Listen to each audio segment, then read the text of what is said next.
नमस्ते दोस्तों, आज आपका स्वागत है पैराडॉक्स स्टूडियो में। और आज हम लेकर आए हैं एक और शानदार फैन मेड स्टोरी। अगर आपको हमारी सभी फैन मेड स्टोरीज देखनी है तो हमने उनकी एक प्लेलिस्ट बनाई है जिसकी लिंक डिस्क्रिप्शन में दी गई है, उसे जरूर चेकआउट करें। और आज की हमारी फैन मेड मूवी का नाम है Iron Man 4 multiverse of steel.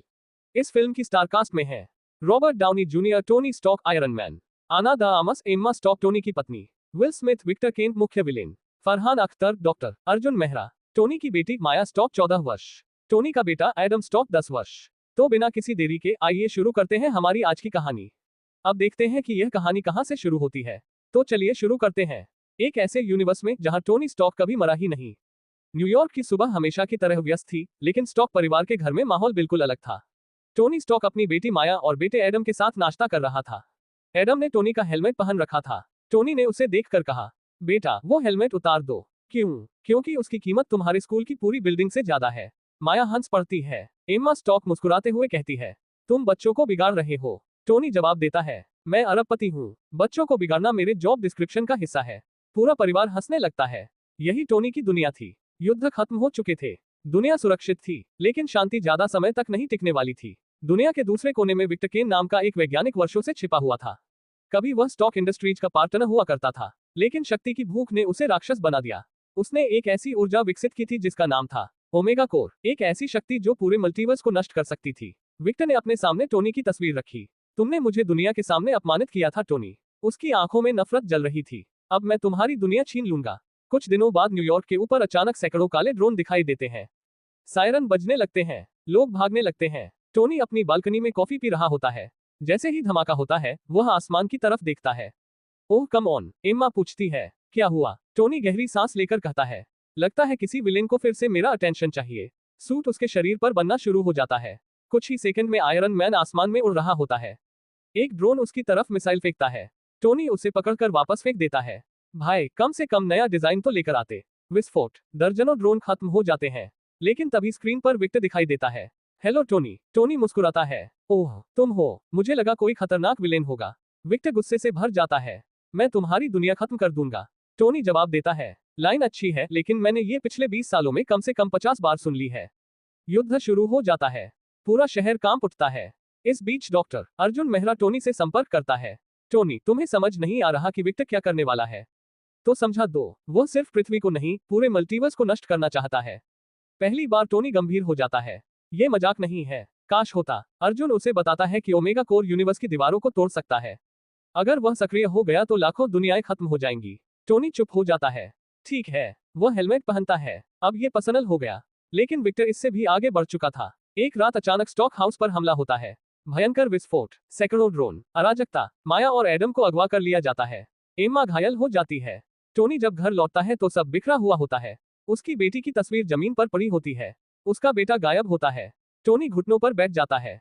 उसकी आंखों में गुस्सा दिखाई देता है। एम्मा धीरे से कहती है, उन्हें वापस लेकर आओ। टोनी जवाब देता है, मैं पूरी दुनिया को जला दूंगा अगर जरूरत पड़ी तो। विक्टर अपने महासागरीय किले में बच्चों को कैद करके रखता है। वह वीडियो कॉल पर टोनी से कहता है, आओ और अपने परिवार को बचाओ। टोनी की आंखें लाल हो जाती हैं। तुमने बहुत बड़ी गलती कर दी। अंतिम युद्ध शुरू होता है। समुद्र के बीच बना विशाल किला, हजारों ड्रोन, विशाल युद्ध मशीनें, आसमान बिजली से भर जाता है। टोनी अपना सबसे शक्तिशाली सूट पहनता है। मार्क 100 फिर एक आदेश देता है, जाविस, जी सर, पूरी आयरन लीजन बुलाओ। अगले ही पल दर्जनों आयरन मैन सूट आसमान से उतरते हैं। विक्टर भी अपना विशाल ब्लैक आर्मर पहनता है। दोनों आमने सामने खड़े होते हैं। विक्टर कहता है, आज भगवान तय करेगा कौन जीतेगा। टोनी मुस्कुराता है, बुरी खबर है दोस्त, क्या? मैं भगवान पर भरोसा नहीं करता। और फिर दोनों भिड़ जाते हैं। धरती कांप उठती है। समुद्र में तूफान उठ जाता है। सूट्स की टक्कर से आसमान चमकने लगता है।